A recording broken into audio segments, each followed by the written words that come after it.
up? Okay. I was laying down. But if I hold my phone like this, I don't know if it'll allow me to lay down like I was trying to. What's up? I decided to do my India talk early today. Sorry. Give me a second. I decided to do my India talk early today. Oh my gosh. Happy Sunday. The weather is it's getting cold, so I'm not happy. The sun is like cloudy. The sun keeps coming in and out. There's a nice breeze, so I'm gonna go on a walk later with my daughter to the store. But I'm just chilling in the house. We're probably not gonna get to the park today. But how y'all feeling? Happy Sunday. Happy Sunday. Oh my gosh. I apologize for the yawning. I guess I'm tired. Maybe I need to take a nap. But I was like, let me do this live because this is on my mind. Hi, Lucy Paws. How are you doing today? Well, welcome back. Thanks for joining.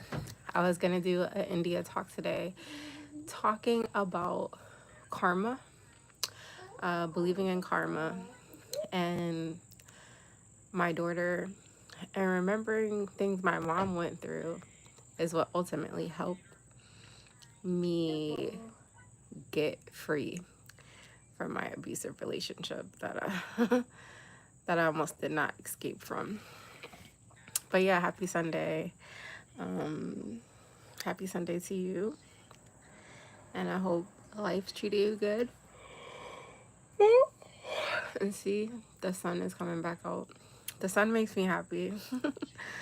When the sun is not around, I'm like, ugh. The weather definitely affects my mood, and it affects if I want to get up and get dressed and be outside and be social. I don't know if anyone else is like that, but I'm definitely like that. You're sorry? What are you sorry for? Are you sorry? Don't be sorry. Don't feel sorry for me. I was using my story as a testimony. I'm making you. I'm sorry because of my yawning, right? So I'm like, oh, I need to take a nap. I'm so sorry for making you yawn though. I don't know what happened, but I don't know if I'll get on later. So I was, and it's like heavy on my mind, so I want to talk about it, but apologies.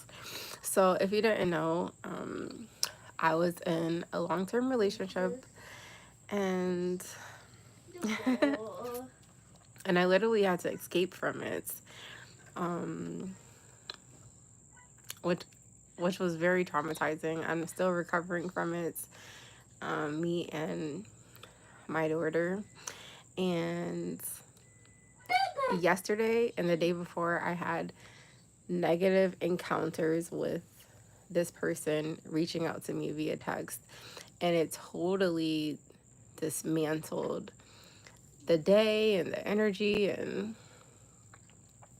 I was like, wow, like sometimes I'm really good at ignoring, and then sometimes I'm good at laughing off like how he tries to provoke me.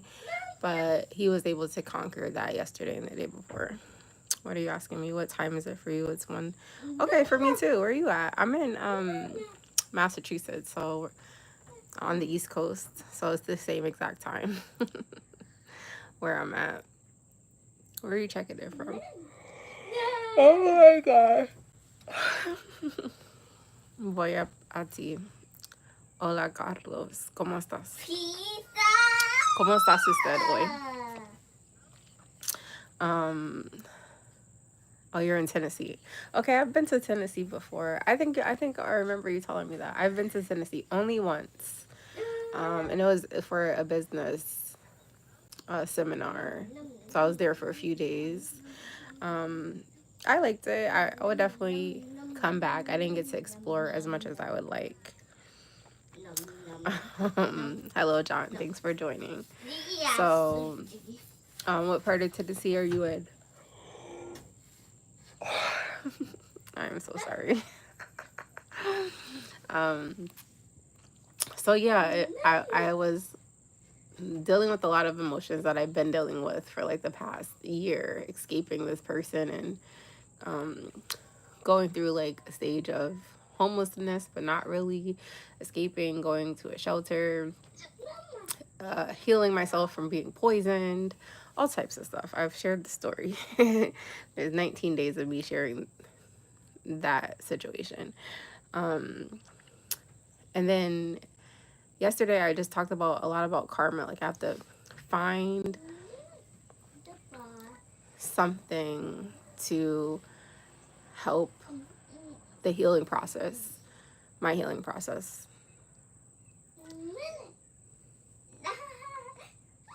Oh, yeah. That's cool. I'm glad that you checked out the website. Oh my gosh. I'm glad that you checked out the website. I don't have any bottles, and I think that day when I was doing it, I was like, well, if you guys order some, I will order some bottles. I actually need to. There's a lady that ordered a bunch of bottles, but I'm about to refund her. I got a lot going on. So yeah. Thank you for checking out the site though. So I think that what is helping my healing process really, especially when I have to have an encounter with this individual, is karma. I really understand that karma is gonna dog walk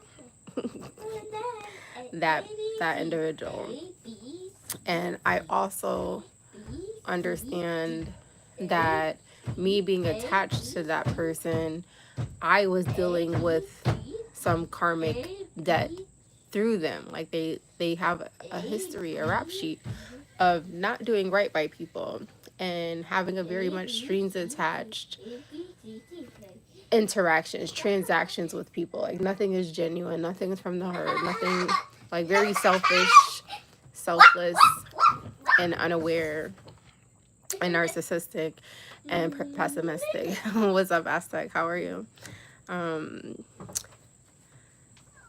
The bottles are $15.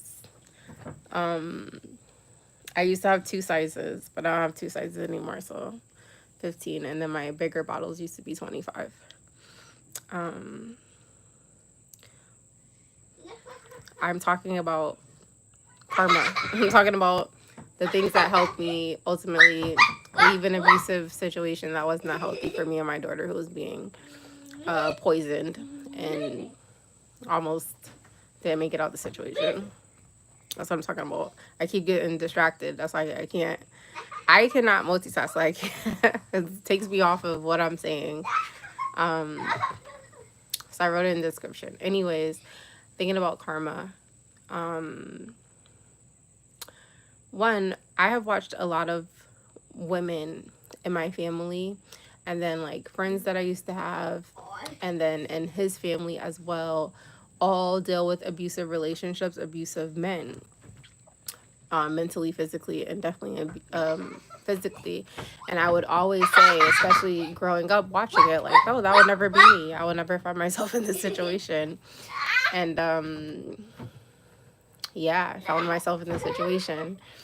And I remember feeling sorry for myself, and I remember like how scared my daughter was, and I was like, I have to get out of here because I don't feel safe, and my daughter is picking up on that energy. And then I'm also seeing that she's not feeling so safe. Oh, you think that sheep thinks? I get different things about it. I don't know. I need to order some bottles. The lady that I told I'm gonna refund her money, she was like so sad. She was like, I love this sauce. Like, no, I'm just like, I'm not in production right now. But I'm glad that you don't think it's that expensive. So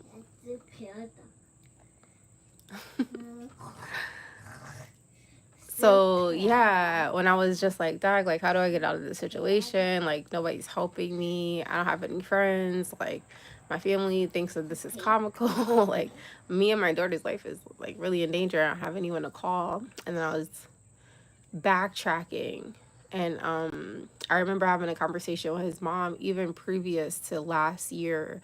And I was just like, something's going on with your son. Like, and if you don't, if he doesn't stop treating me the way he's treating me, like, I'm gonna leave. I'm gonna leave him. And I remember she literally looked at me dead in the face. She was just like, you can't leave him. And I was like, why not?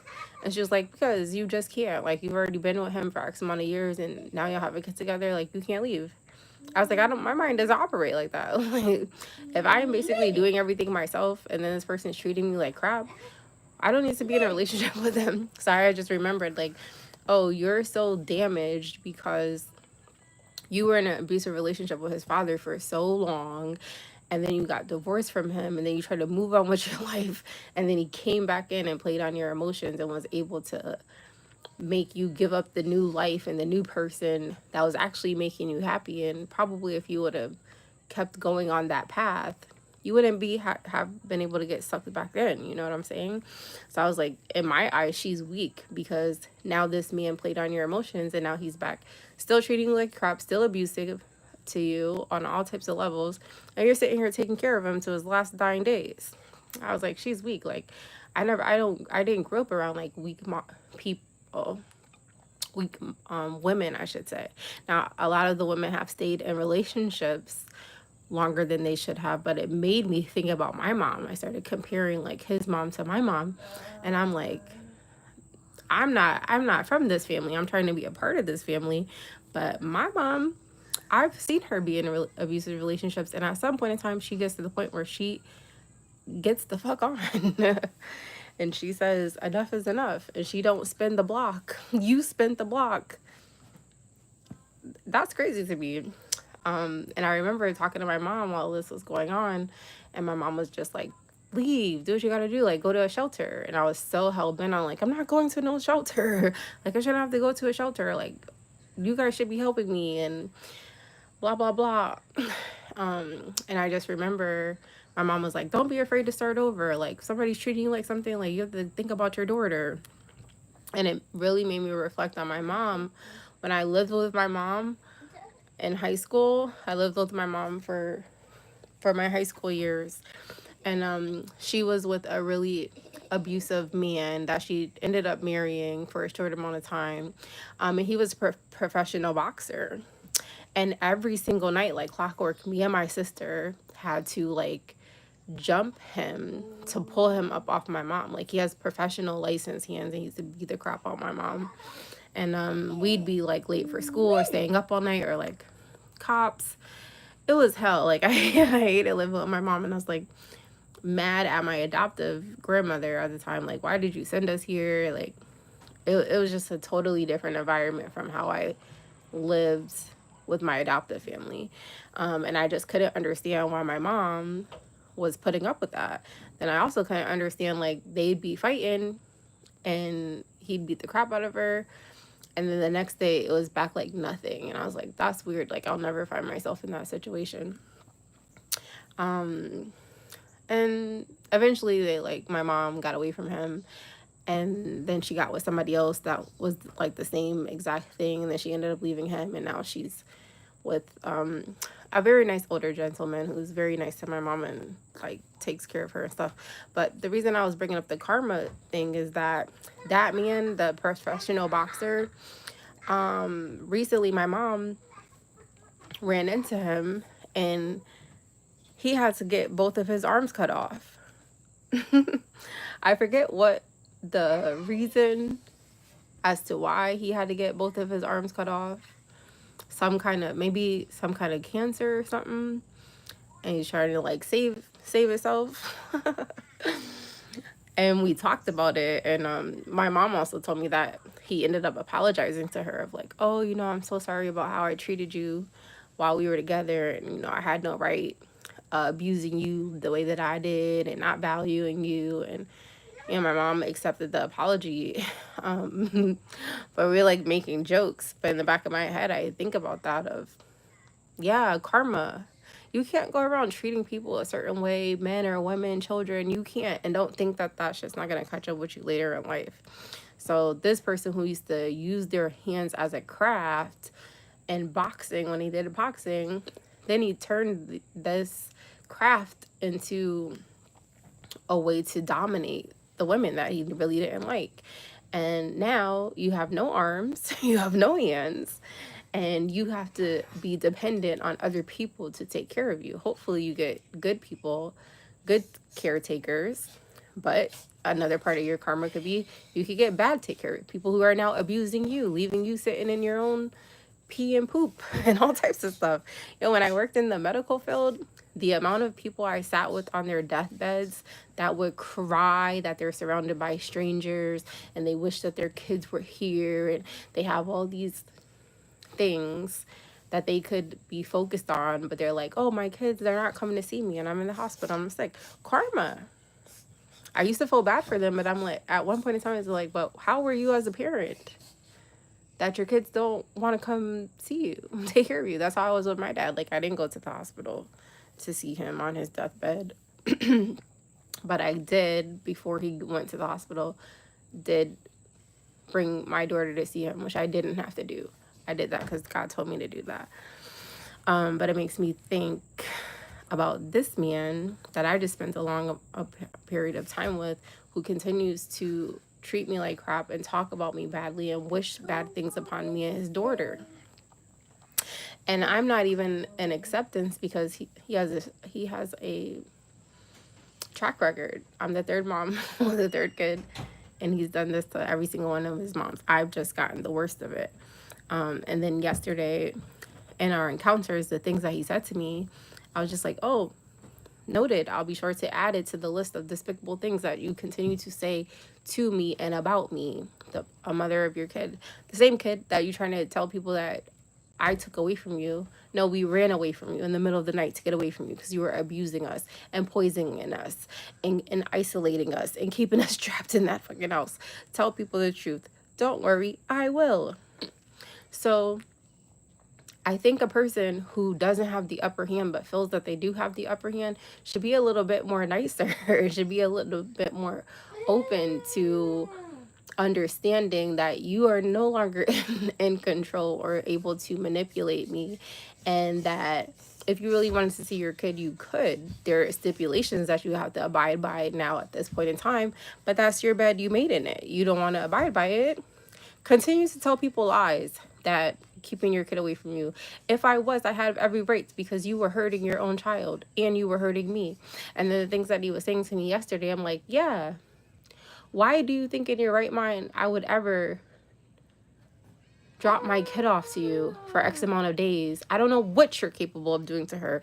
And the way that you feel about me, you would do things to her, my kid who can't advocate for herself and can't tell me what's going on or whatever. You would do. I already lived that. I don't let people waste my time more than once. Like one time I got it. You know what I'm saying? And I already went through that with him and his mother. Him and his mother abusing my child, who can't speak up for herself, who can't advocate for herself. Perfect victim, perfect vulnerability, weirdos. So I was just thinking about, like, your karma is, I did a whole story time on it yesterday. Your karma is rotting from the inside out, slowly painful death, rotting from the inside out, like your father, because you are your father. And so you can talk about me and say whatever you want. You can talk, because karma's gonna dog walk you. And I think that if there's any other woman that was or is in the situation that I was, you have to find some strength for yourself, because sometimes yourself is not enough. Like when you're attached or when you're in love, or when you like hoping that this person's going to change, or you're holding on to the theorized version of the dream that they sold you, when you're holding on to that, yourself is not enough. So like, honestly, if it wasn't for my daughter, I would probably still be there trying to be like, what's going on? Let's work it out. Like being dumb. So I had to start thinking differently and start understanding, even with all the abuse, even with all the stuff, because even at the time that this was going on, I'm like, why are you comatosing your daughter and giving her something like in front of me, as if I can't say nothing, or I can't see, and trying to play mind games with me of like, that's not what's going on. Like comatosing your kid and giving her a fever and just like watching her be out of it. I'm never going to understand that. But even at the time, I was just like, if you need to admit it. You need to admit what's going on, because that's the only way that I could want to even try to work something out with you. If like you admit that something's going on with you, but you're trying to project it on me. No. So I had to start thinking about things outside of myself and what I wanted and the potential that I was holding on, or like the time that I invested, or the businesses that we created. I had to literally put a wall up between that and be like dealing with my reality, dealing with what was going on, and then focusing on things that would help me come up with a plan to escape from this prison that this man put me in, mentally, physically, emotionally, abusively, and traumatically. Psychological. I'm recovering from psychological trauma. So those were my things. It was my mom, thinking about my mom. Like, I'm thinking about all these other women who have stayed with their abusers.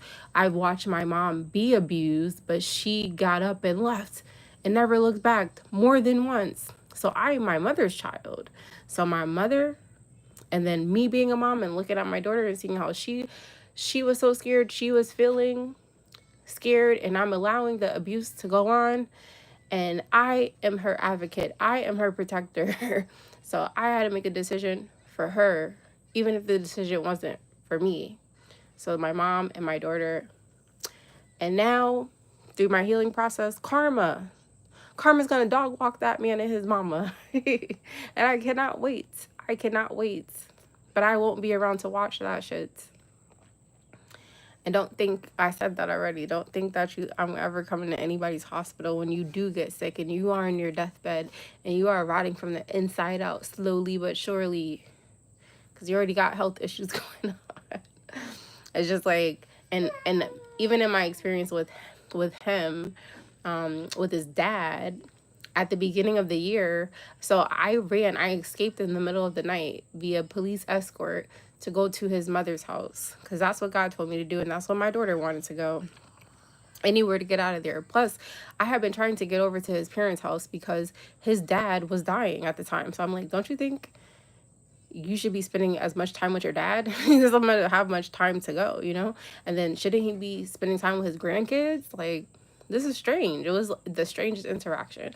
When I eventually got over there, the way that I was treated and the way that my daughter was treated, I was just like, oh yeah, if I don't get out of this is going to be me. Because here's this woman sitting here miserable with her hair falling out, not understanding that it's this man making your hair fall out from the way that he treats you and the way that he stresses you out.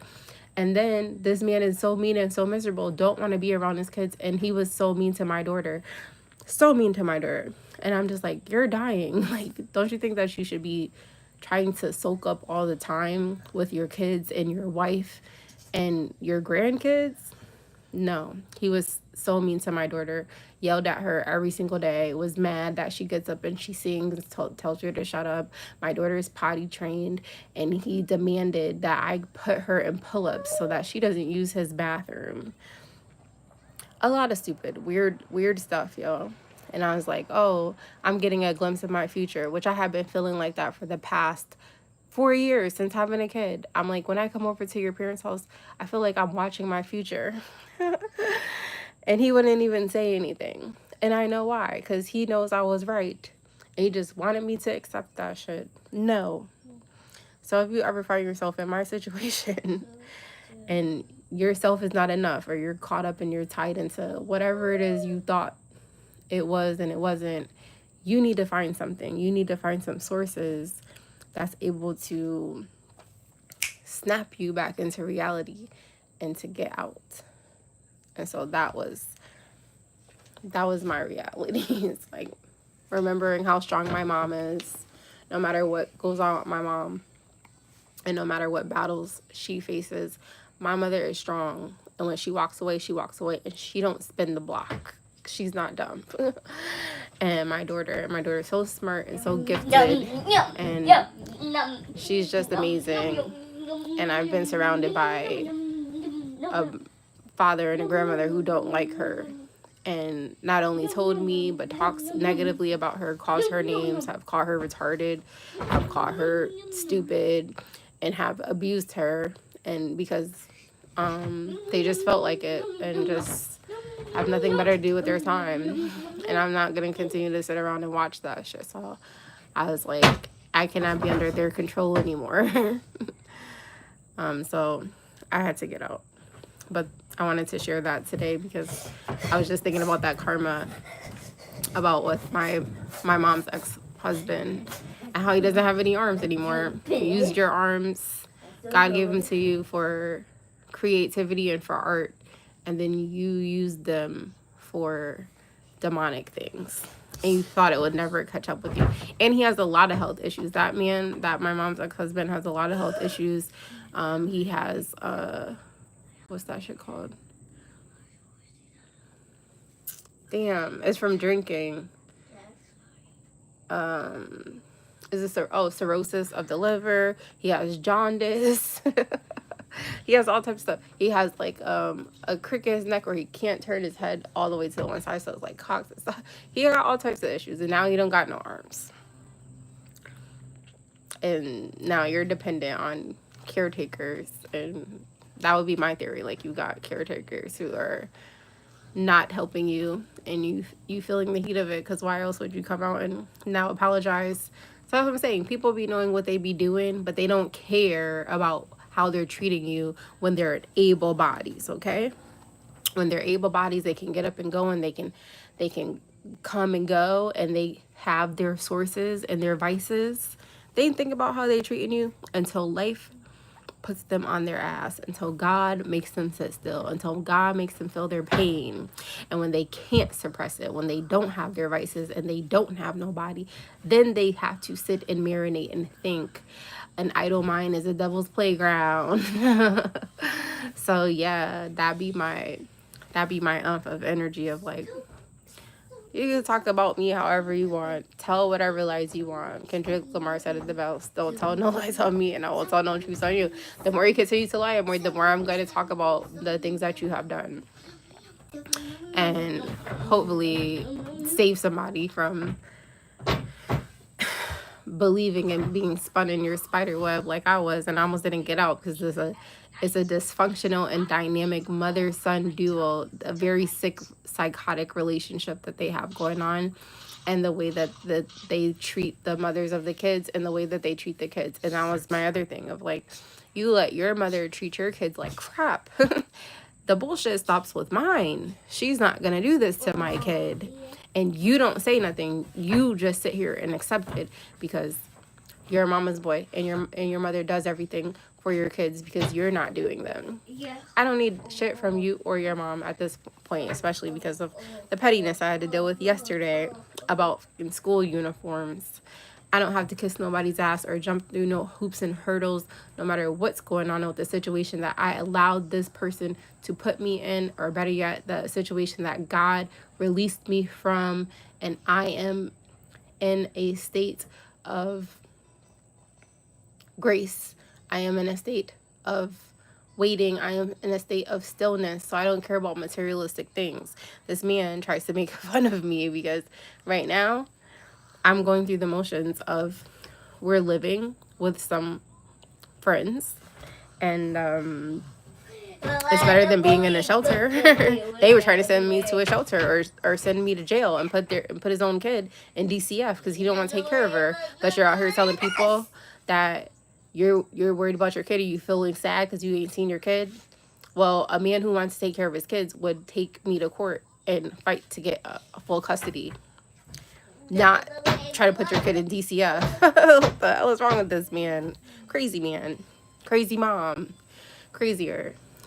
But so I don't care about materialistic things, and like, I'm doing what I have to do. I have to catch rides or catch an Uber or catch a bus and all this stuff going on right now because I walked away from everything. The things that I built with him, all that stuff was in my name.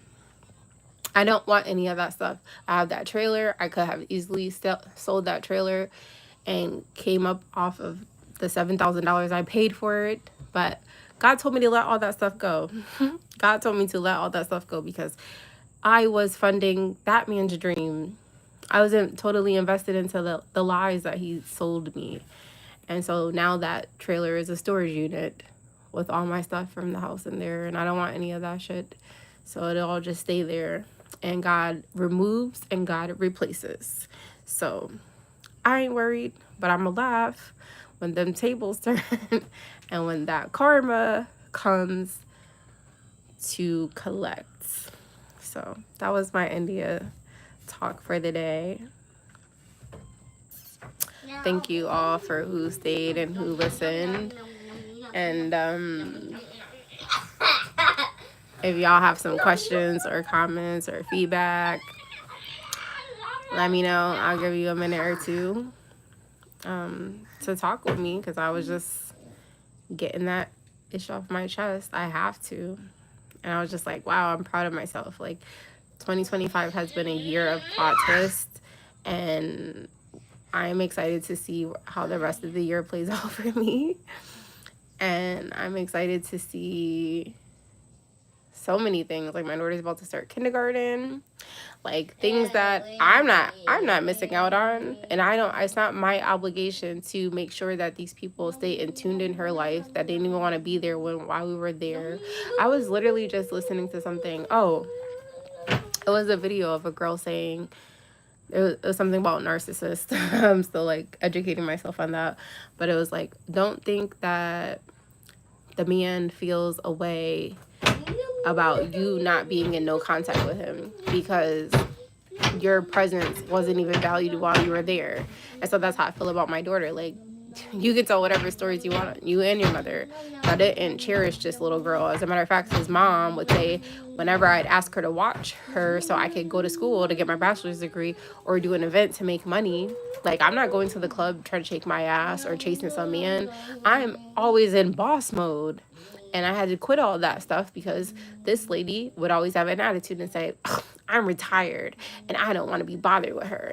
But now you're crying to everybody who will fucking listen that, oh, you don't get to see your granddaughter, and she's your only granddaughter, same granddaughter you were just abusing, who I had to spend so much time healing this big whelp bruise that she put on her butt from twisting and pinching her every day while we were at her house for 6 weeks.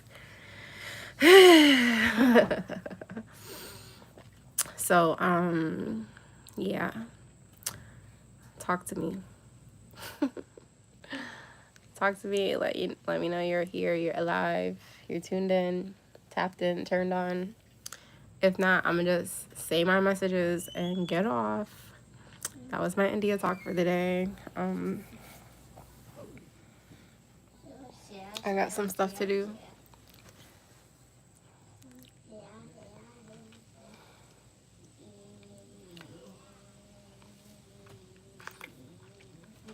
All right. I don't wait on people. You wait on people, you'll be waiting all day. My messages. 1, don't let anybody label you. Those who try to label you want you to live in lack and not your purpose. They see something in you that they don't want you to see in yourself. So they try to label you so that you'll spend your days waking up and living up to this label and suppressing yourself so that you continue to live in lack and limitation and not your true purpose. Don't let anybody label you. 2, don't let anybody put you in a box. Those who try to put you in a box is simply because they cannot get out of theirs. And 3, don't forget to turn your life into a lifestyle. You turn your life into a lifestyle by taking your life into your own hands and participating in your own rescue and saving yourself. Because absolutely, positively, nobody is coming to save you. And if you tap into yourself more and out of the world less, you will be able to, in return, save yourself from living the life that your parents want you to live, that society tries to create for you to live in, and that the job systems and the school systems try to mold for you to live in. And you were not born to work a job and pay bills and die. Don't let anybody ever convince you of that. You were born and there's a purpose on your life. And you have to find out what problem you were born to solve. That's how you find out what your true purpose is. And if you find out who you are and the life that you're supposed to live, you will live a life of luxury and abundance and prosperity, because those things are your birthright. So don't forget to turn your life into a lifestyle. With that being said, I hope that you guys have a good rest of the day, and I hope you learned something from me today.